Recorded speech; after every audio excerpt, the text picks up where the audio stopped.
17 members and associates of the Hells Angels are facing criminal charges in a violent attack. Federal agents allege the outlaws sold drugs, traded firearms, and engaged in insurance fraud and even tampered with government witnesses. We have learned there is cell phone video as well as surveillance video of evidence in this attack. The U.S. Attorney characterized today's raids as historic, the largest federal bust on organized criminal gang activity. Retaliation is common for crimes involving biker gangs. However, it could happen anywhere because of how interconnected gangs have become nationwide. The 3-year investigation resulted in 42 federal indictments on a variety of charges, including racketeering, money laundering, drugs, gambling, insurance fraud, and extortion. There's a bunch of bikers up here, and they're shooting guns and stuff. I need the police now. But on foot going towards 2nd Street. Okay, receive. Then you see a pack of Hells Angels going by, people are going to want to look. Next thing you know, cars. Because they're just staring at us and not paying attention to stop traffic. If you wanted to break the law on an everyday norm, you should have joined a street gang. That's what they're known for. That's what they do. You're not allowed to steal cars on my block. We steal those cars. I mean, it was so bad by us in Vegas. I was in the pool swimming, and the guys came back. Hey, Pee-wee, the cops are here. They want to talk to you. I said, well, go talk to them. Find out what they want. And they came back. They go, they want to talk to you. Typically, if you leave the club, if you haven't been in for 10 years, you're automatically out back. Got put out in 2006. Back in 2007, wound up going into Cannon. 2011. Came out of there. I had 4.5 years to walk off with zero support from that club.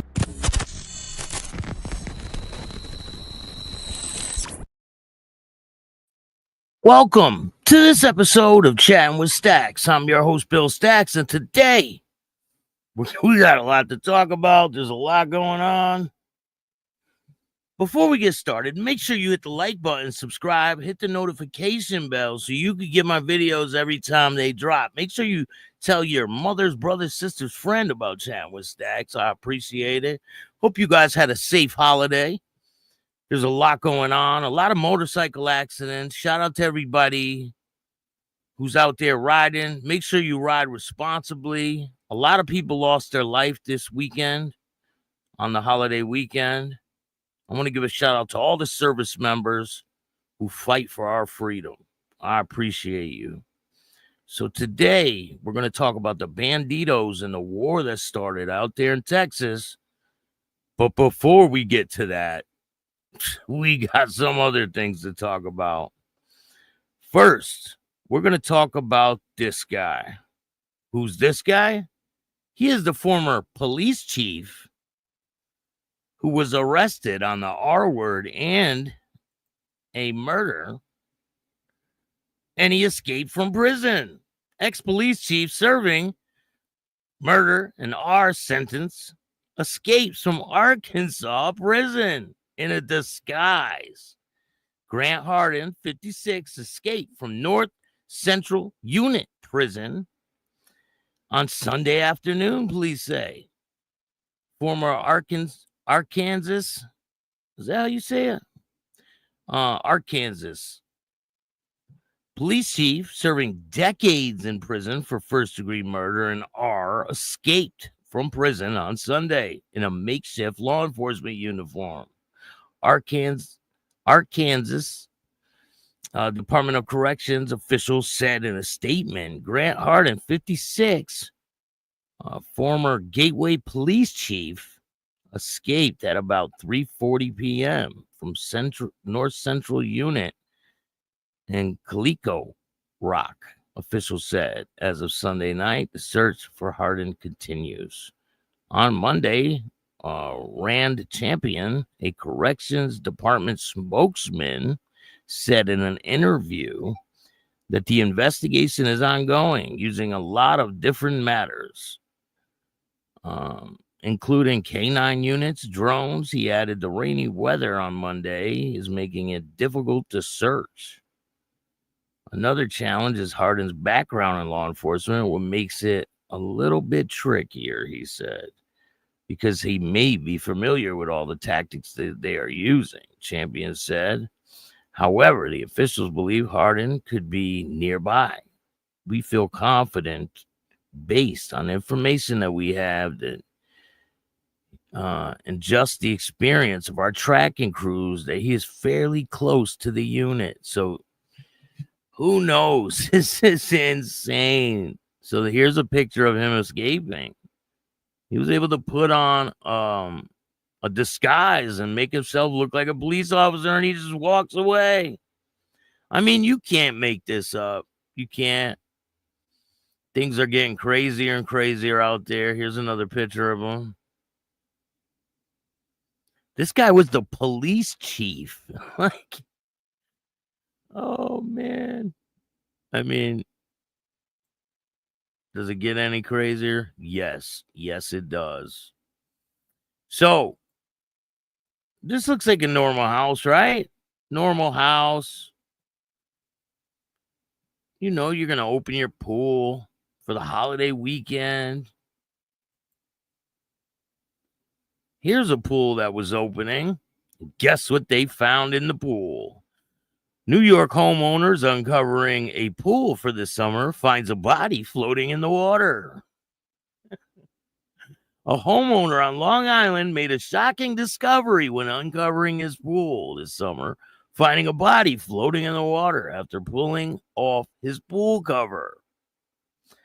At East Shoreham, New York, homeowner called 911 Sunday afternoon after making a disturbing find of a man's body in a pool.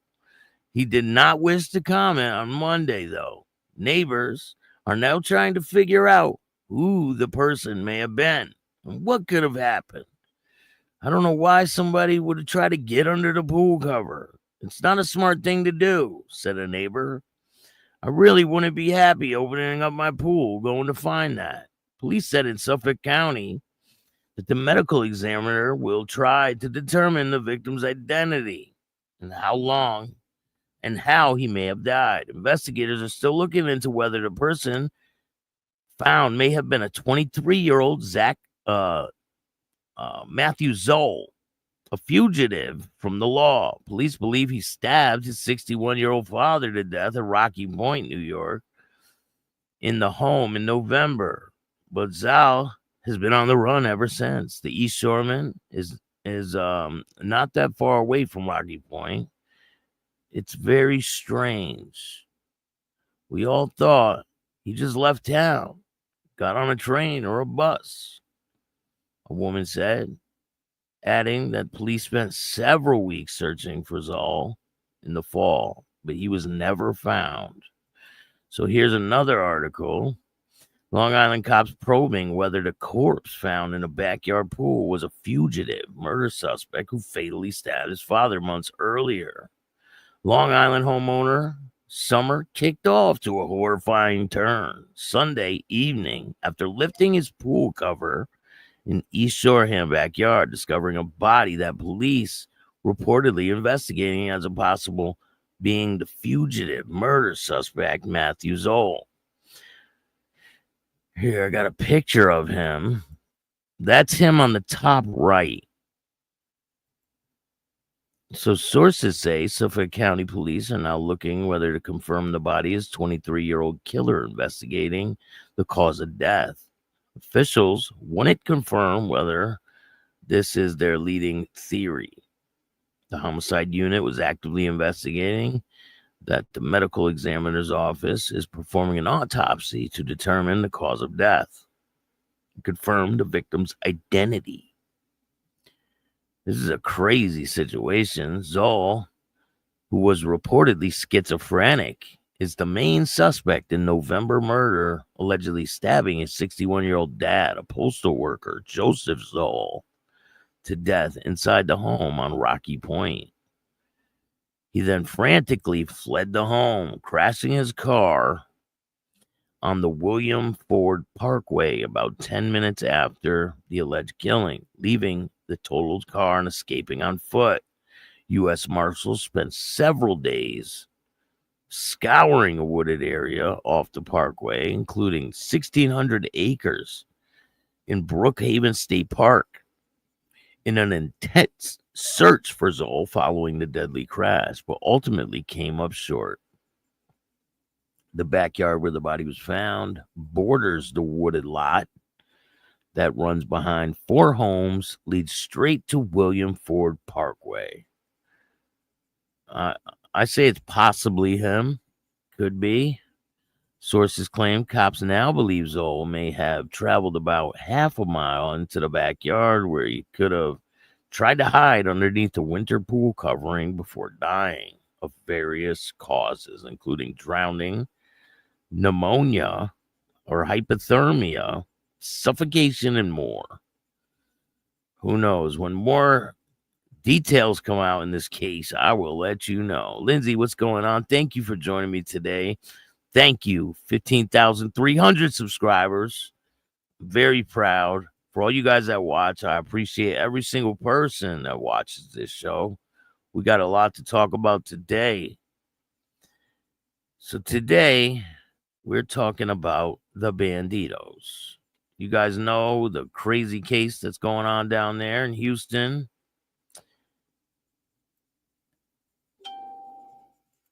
So let's get into it. Welcome to hell. The war that burned through Houston. It began with a patch, a bottom rocker, the word Texas stitched in defiance, and ended with bullets and blood. From late night bars to city intersections, country roads, Houston bore witness to a war few saw coming, and even fewer would survive. The Bandidos, one of America's most notorious outlaw motorcycle gangs, had declared war for nearly 5 years. They fought it like soldiers without borders. The FBI would later describe it as the most violent biker war in recent history. Calculated campaign of murder, intimidation, firebombs. But men who lived it, it wasn't war, it was domination. In 2020, the streets of Houston changed. An order was given by a man known only as Money Mike. Smash on sight. Any man wearing the wrong patch, especially those who rode under Brothers East banner, known as Beast, became a target. Beast had dared to claim their own identity, rejecting Bandido's authority, wearing Texas on their backs. And that was all it took. The Bandidos were born in 1966, forged in the heat of Texas rebellion. They called themselves Bandido Nation.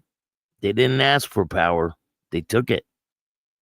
And now they had created a chapter with a mission. And the name of that chapter was Welcome to Hell. On September 26, 2020, the bikini contest at Hog Stop Bar and Grill was supposed to be a party, but it ended in murder. The night, a confrontation turned violent. Ronnie Meathead McCabe made the first move, confronting Beast members who'd entered what he called Bandido turf. Soon, Big John Perfer threw the first punch. The chaos that followed was swift, organized, and merciless. Adam Burns was dragged to the ground, punched, stomped. Then Roy Repo Gomez pulled a gun. One shot, one death. One war fully ignited. May 19, 2021. At the intersection of US 290 in Bengal, Javier Martinez waited for light to change. He never saw the shooters. 3 bikes surrounded him. Gunfire rang out. He died in the street beside his Harley. His Beast sticker still visible. There were no arrests, no charges, but the FBI agents would later allege the Bandito named Bradley Dollar Bill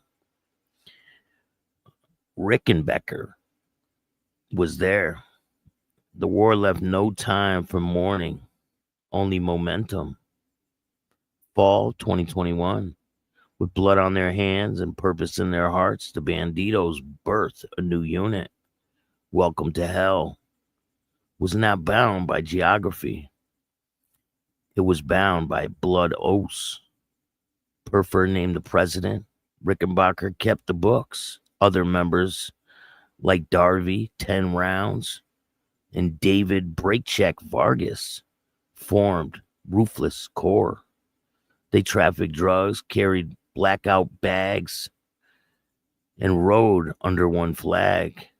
Annihilation. The war machine was now official. November 3rd, 2021, they followed the beast from Clubhouse Meeting to the Blue Bayou Cafe in East Houston. As the rivals smoked outside, a black SUV pulled alongside them. Gunshots rang out. Michael John Zimbra was killed instantly.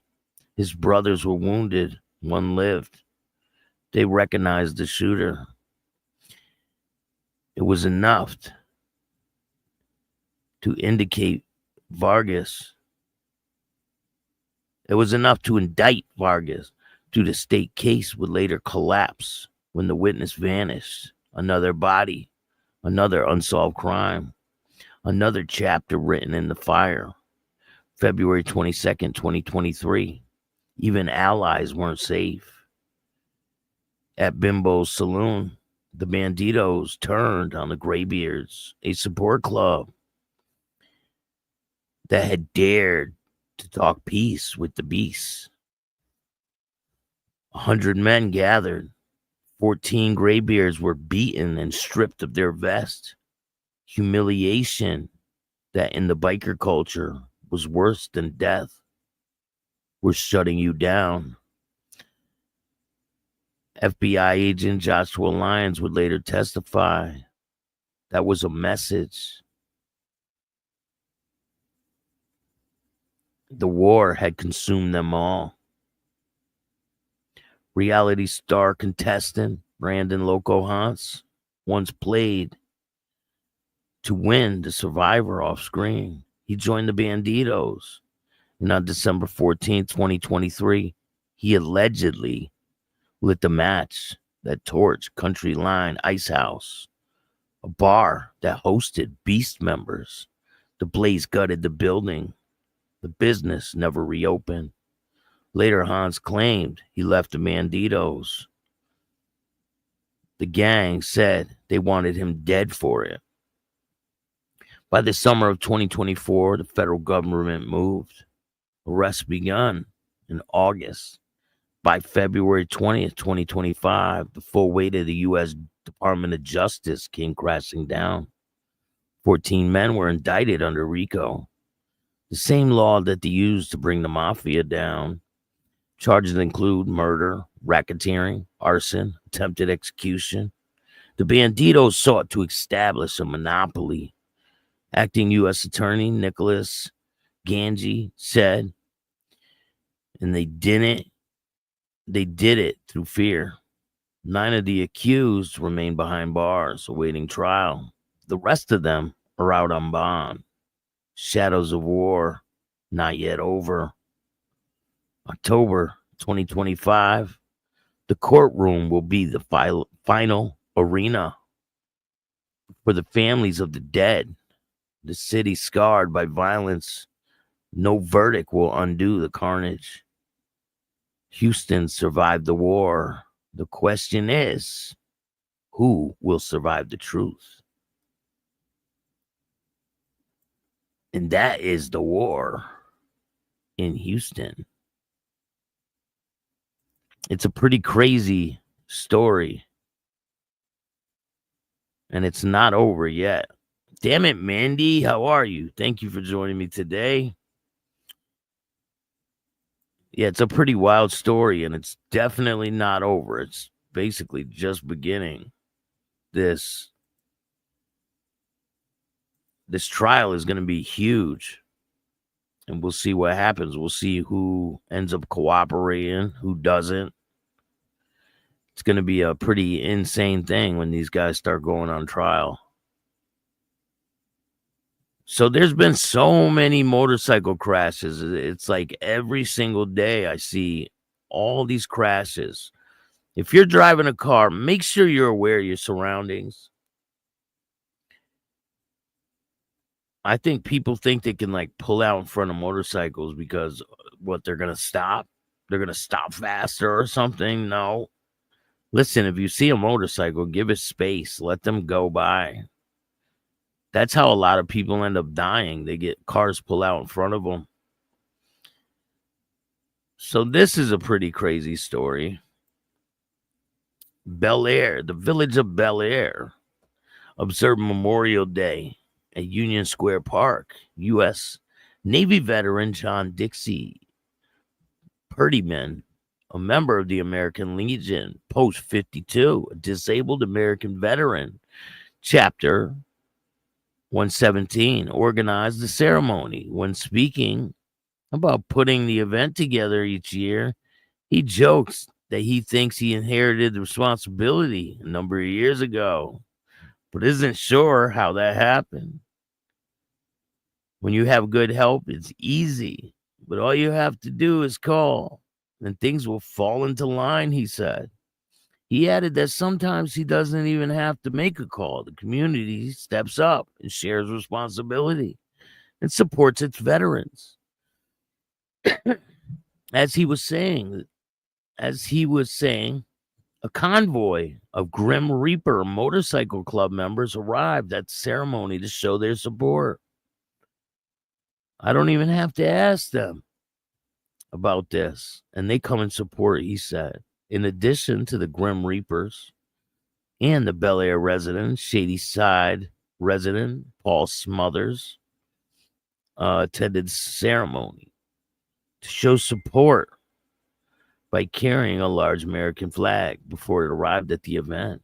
Smothers did a 42.2-minute walk in memory of those left behind in Desert Storm. He said that each second of the walk was to honor each man and woman that we had lost. The walk began at the Gazebo Union Square Park, stretching to the 32 Garsney Street and back.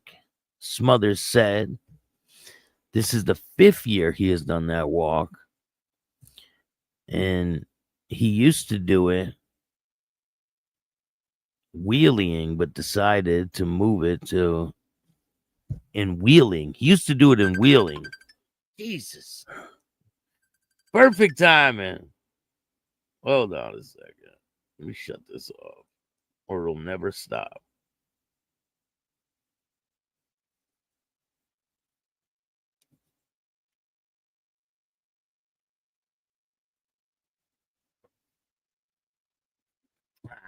He used to do it in Wheeling, but decided to move it to Bel Air this year since he's a Belmont country resident. The main speaker at the ceremony was U.S. Army veteran and former Bel Air Police Chief Bob Wallace. He began by offering his appreciation for all the veterans in attendance. He then spoke about how it is crucial for the younger generation of the veterans to join the American Legions, VFWs, and other veteran organizations to ensure the group's future. We are having a bit of a crisis with membership because of the age of most of the people, particularly here in attendance. We're getting older and older. We need more people to fill the spots. We need more people to provide services like this and others to support the efforts for the community. So we welcome all veterans who are eligible to join one of these organizations and other smaller ones. For those that may not be technically able, we have auxiliary. We ask for you to consider being a part of that effort so that we can continue to give back to the communities that have done so much for us, Wallace said. Putterman later echoed Wallace's statement. It is very important to try to get young people out and get involved.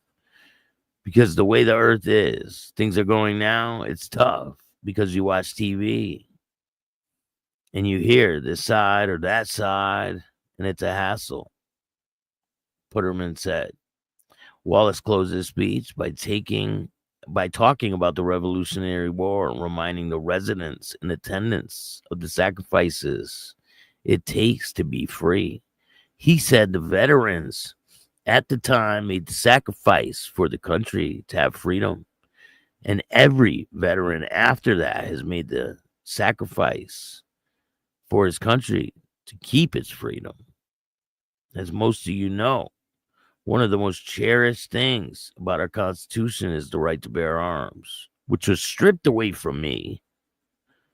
But that's all right. I guess I deserved it, right? But in England, to substitute us, they choose to take our shot powder and musket. And 250 years ago, so I guess England tried to take the guns away. They tried to take the shot powder and the musket. And 250 years ago, just last month, April 18th, they marched out of Boston for the 16-mile to Lexington and then to Concord to confiscate the powder and musket balls, which could be used against them. But see, the colonists were aware of what was going on. And they had intelligence. They knew that the British redcoats were going to march against them. I'm sure that you've heard of the term about the lantern hung in the old North Church House. I've been there too. Who else has been at the old North Church in Boston? It's a pretty creepy place. It's in the north end of Boston. I love being up there. It is 1 by land, 2 by sea, and waiting already. There were 2 patriots, 2 members of the Sons of Liberty, 2 riders, Paul Revere and Samuel Prescott, and the one that took off on horseback, and the other that crossed the Charles River to spread the word that those people had to pledge to be ready for the moment's notice. They were the so-called Minutemen of the American Revolution. And the Redcoats marched all night, 16 miles, which is like from Bel Air to downtown Poton Point. They marched all night. At daybreak, they met in Lexington, and the militia stood there, eyeball to eyeball, and a shot was fired. And when the smoke cleared, 1 British dead and 8 American patriots dead. 8 patriots, first to die, so that we can be here today, Wallace said. So damn, if you really think about it, they really did fight for our freedom. They sacrificed their life so that we can have a better life today. Hey, what's going on? Biker News Canada. Thank you for joining me today. So many other day, it was horrible. Shut down the highway for hours. I know it is crazy. Doug, what's going on? How are you? I will email you, man. Like I said, I need assistance. I mean, myself. Yeah, just email me, man. We'll figure it out. Shout out to Bob for Biker News Canada. Make sure you guys go subscribe to Biker News Canada. He has great content. Talks a lot about different events that are going on. He's got content like no other out there. Really good stuff. And if you or someone you know is a veteran, thank you for your service. I appreciate all you guys. Well, listen, brother, you have a good day here. And while we fight, we shall be one country, North America. It's called correct, not lower, above. Let's come together like we should have. 100%, Doug.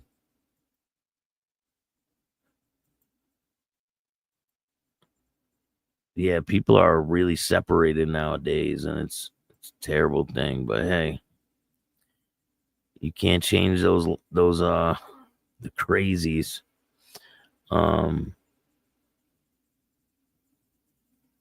So we got some shows coming up this week. Guilty by association. The Hells Angels gambling probe. We're going to talk about that. It's a Canadian thing. Speaking of Biker News Canada. Raven, how are you? So we're going to talk about guilt by association. The Hells Angels gambling probe. Also, I'm going to be doing a show about clubs with the same name. There is a lot of motorcycle clubs that have the same exact name. So we're going to talk about this unique situation and how does this happen? There are a lot of different reasons why clubs have the same name. And we're going to talk about it coming up this week on Chattin with Staxx. If you haven't checked out the show from last night, make sure you check it out. It's pretty crazy. There will be more on the way. And people were talking about that the Breed Motorcycle Club was gone and it was no more. Well, I got news for you. The Breed is back.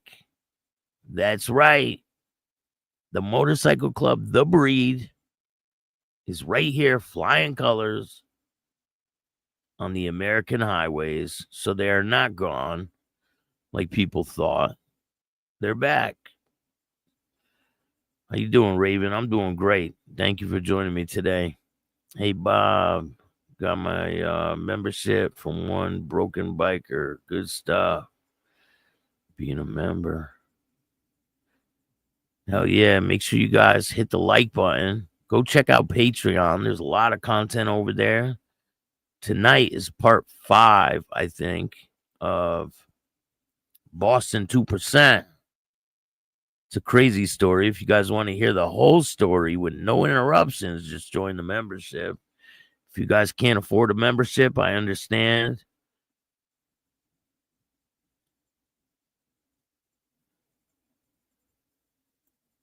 And they will be out every day. Another piece comes out. Tonight is part 4. Part 4 is tonight of the Boston 2%. Part 5 is tomorrow. There's 10 parts to this series. And we got more coming up with Bob. Thank you for gifting a membership, Doug. I really appreciate that. It really means a lot. Thank you. I know there's a way for me to give memberships, and I don't know how to do it, but I'm going to try. I'm going to try to work on that. There's some way for me to do it, to go into things so that I can give memberships for people. I just don't know how to do it.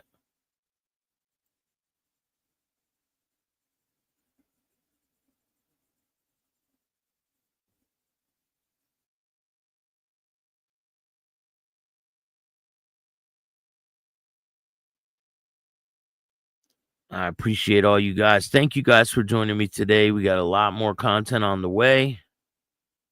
King Dom got the membership. Thank you. Go check out the exclusive content on the members only. And make sure you subscribe to Biker News Canada. I hope you guys have a great day. Be safe out there if you're riding motorcycles. Make sure you're aware of your surroundings. Don't trust cars. Because you can't. You cannot trust cars that they're not going to pull out in front of you, because they will. We'll see what happens with all this Bandidos craziness.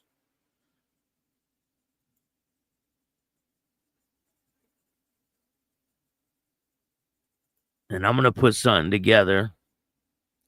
And it'll be a little more detailed than what I read for you guys today. There'll be pictures and everything to go along with it. I'm working on something, so Hope you guys like this content. I appreciate all you guys taking the time. There's a lot more content to go. We're not done with the Iron Reigns. We're still talking about them. Part 2 should be out in the next couple days. I appreciate all you guys checking out the show. Hit the like button, subscribe, hit the notification bell so you could get my videos every time they drop. And if you don't like this show, you already know what to do. Start your own fucking podcast. I appreciate all you guys. And remember, don't be a bitch. And all new at 5, a major organized crime bust. 23 people under arrest now accused of stealing guns and cash. Today, police revealed 4 organized crime groups are wreaking havoc. From aggravated robbery to kidnapping, burglary, and more. Let's take a look at this. New pictures from court documents in this case. These are a few of the people who have been charged. And investigators say the money, tens of thousands of dollars, is all stolen.